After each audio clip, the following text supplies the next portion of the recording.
2 मार्च 2026 की सुबह बहराइच जिले का एक छोटा सा गांव जाग रहा था। खेतों से उठता धुआं, सब कुछ सामान्य था, लेकिन एक घर के अंदर का मंजर कुछ और ही कहानी बयां कर रहा था। गांव की चौपाल पर सन्नाटा छाया हुआ था। बुजुर्ग चारपाई पर बैठे कानाफूसी कर रहे थे। महिलाएं दूर खड़ी घबराई हुई थी। 4 लोगों के कत्ल की खबर ने पूरे गांव को हिलाकर रख दिया था। शहर के अखबार के दफ्तर में एक रिपोर्टर को फोन पर सूचना मिली कि इस घटना का एक चश्मदीद अस्पताल में है। उसने तुरंत अपना बैग उठाया और कैमरामैन को लेकर बाइक पर सवार हो गया। रिपोर्टर ने बाइक तेजी से भगाई। सड़क के दोनों ओर हरे भरे गन्ने के खेत थे। उसके दिमाग में बस एक ही सवाल था, आखिर किसने और क्यों की 4 लोगों की हत्या। कैमरामैन वैन में पीछे पीछे आ रहा था। महाराजा सुहेलदेव मेडिकल कॉलेज का बड़ा गेट, बाहर पुलिस के वाहन और डॉक्टरों की भागदौड़।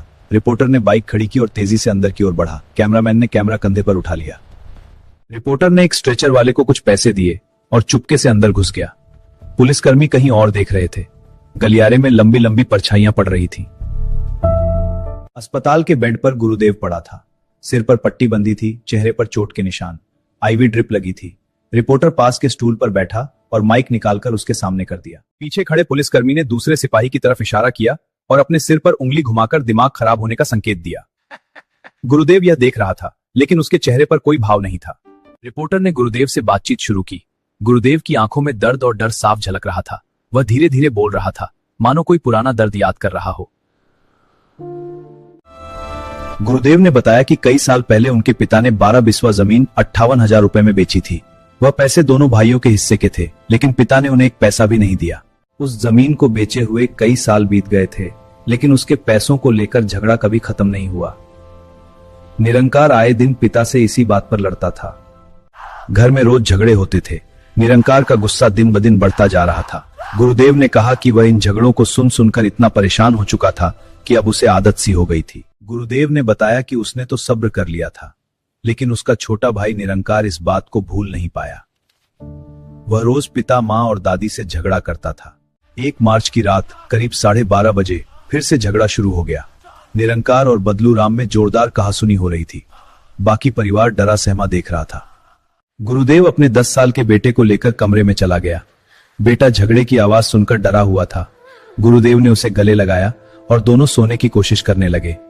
कुछ देर बाद गुरुदेव को चीखों की आवाज सुनाई दी। वह दौड़कर बाहर आया तो देखा कि उसकी माँ, पिता, दादी और बहन खून से लथपथ जमीन पर पड़ी थी। गुरुदेव ने बताया कि उसने अपने छोटे भाई निरंकार को वहां देखा। उसने ही सबको मारा था। फिर निरंकार और उसकी भी हाथापाई हुई और वहां वह बेहोश हो गया। गुरुदेव ने आगे बताया कि जब निरंकार उसके सिर पर ईंट मार रहा था, तब उसकी चीखों की आवाज पूरे गांव में सुनाई दी। लोग दौड़कर आए और उन्हें अस्पताल पहुंचाया। क्या हुआ?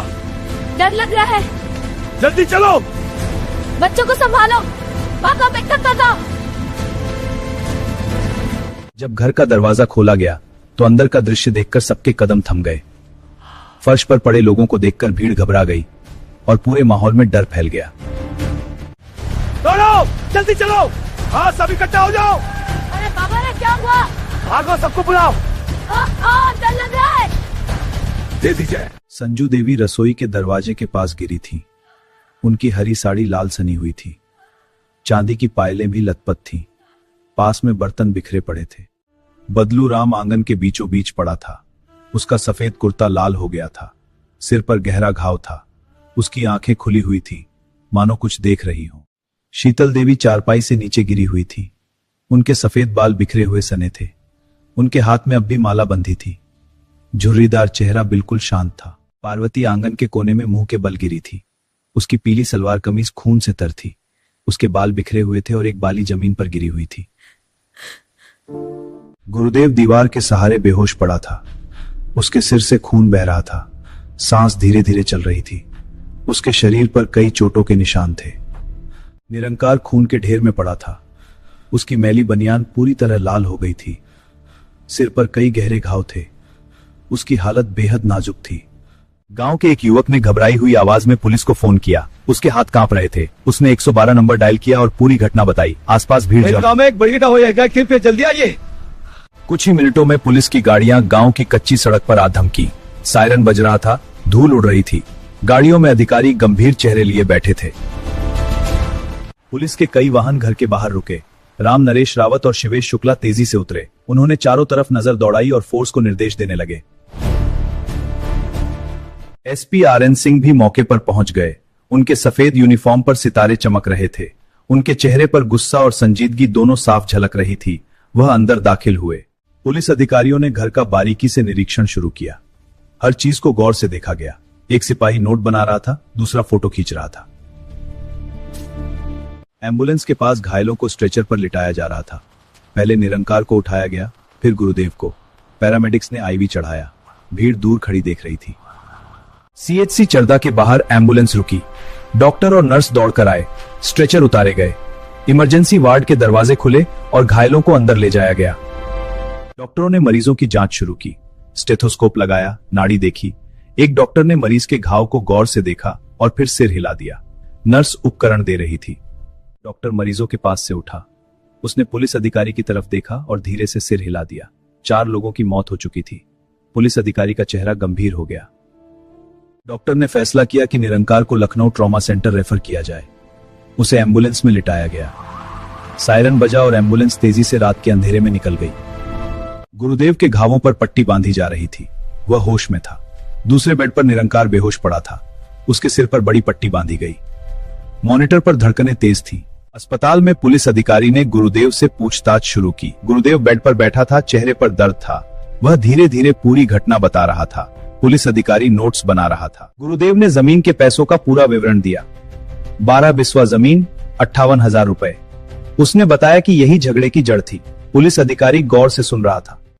गुरुदेव ने निरंकार पर हत्या का आरोप लगाया। उसने बताया कि उसने खुद अपनी आंखों से देखा था। पुलिस अधिकारी ने उसका बयान लिख लिया। गुरुदेव के चेहरे पर गुस्सा था। पुलिस ने गुरुदेव के बयान के आधार पर एफआईआर दर्ज कर ली। थाने में कंप्यूटर पर एफआईआर टाइप हुई। फाइलों के ढेर के बीच स्टैंप लगा और केस दर्ज हो गया। घटना स्थल पर फॉरेंसिक टीम पहुंच गई। सफेद सूट पहने टीम के सदस्य ग्लव्स पहने हुए थे। वे उपकरण निकाल रहे थे। डॉग स्क्वाड का कुत्ता भी सूंघ रहा था। घर के पीछे झाड़ियों में फॉरेंसिक टीम को कुल्हाड़ी मिल गई। वह खून से सनी हुई थी। हैंडल टूटा हुआ था। उसे ग्लव्स पहने उठाया गया और प्लास्टिक के पाउच में बंद कर दिया गया। पोस्टमार्टम हाउस के बाहर मृतकों की बहन लक्ष्मी पहुंच गई। उसकी आंखें सूजी हुई थी। वह नारंगी साड़ी में खड़ी थी। रिश्तेदार उसे सहारा दे रहे थे। दूर मीडिया के कैमरे लगे थे। लक्ष्मी ने कहा कि उसका छोटा भाई निरंकार बिल्कुल निर्दोष है। असली कातिल उसका बड़ा भाई गुरुदेव है। मीडिया कर्मी हैरान रह गए। कैमरे उस पर फोकस थे। मीडिया कर्मियों ने लक्ष्मी को घेर लिया। कैमरे ऑन हो गए। एक रिपोर्टर ने उससे सवाल पूछा। लक्ष्मी रुकी। उसके चेहरे पर गुस्सा और दर्द दोनों थे। फिर वह बोलने लगी। लक्ष्मी ने बताया कि निरंकार कभी किसी से झगड़ा नहीं करता था। वह सबके साथ प्यार से रहता था। वह कातिल हो ही नहीं सकता। उसके चेहरे पर ममता थी। लक्ष्मी ने गुरुदेव का अतीत बताना शुरू किया। उसने बताया कि गुरुदेव ने 2 साल पहले अपनी पत्नी को बुरी तरह पीट पीट कर घर से निकाल दिया था। उसका बेटा उसे देख रहा था। गुरुदेव की पत्नी अपना सामान बटोरकर घर से चली गई। उसके चेहरे पर चोट के निशान थे। उसका बेटा रो रहा था। गुरुदेव दरवाजे पर खड़ा देखता रहा। गुरुदेव अपने बेटे से बेहद प्यार करता था। उसे हमेशा गोद में उठाए रखता था। लेकिन अपनी पत्नी के साथ उसका व्यवहार बहुत क्रूर था। यही उसकी असलियत थी।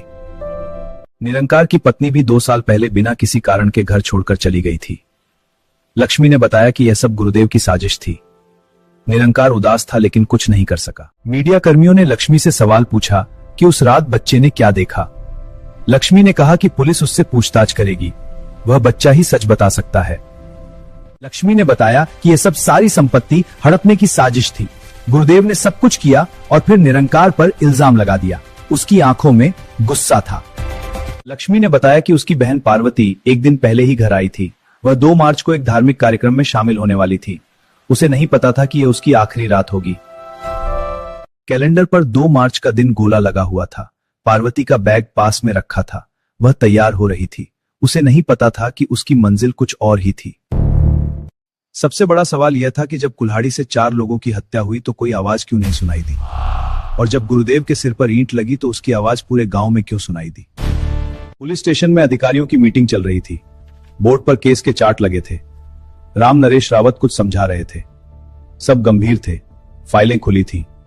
एक छोटे से कमरे में मनोवैज्ञानिक और पुलिस अधिकारी बैठे थे। सामने बच्चे के बैठने के लिए छोटी कुर्सी रखी थी। दीवार पर खिलौने लगे थे। बच्चे से पूछताछ की तैयारी थी। वही 12 बिस्वा जमीन जिसके लिए 4 लोगों की जान चली गई खाली पड़ी थी। ऊपर नीला आसमान था। हवा चल रही थी। उस जमीन पर अब भी खून के धब्बे थे। पुलिस अधिकारी के हाथ में प्लास्टिक की थैली में सोने की अंगूठी थी। वह खून के धब्बों से सनी हुई थी। उसे रोशनी में देखा जा रहा था।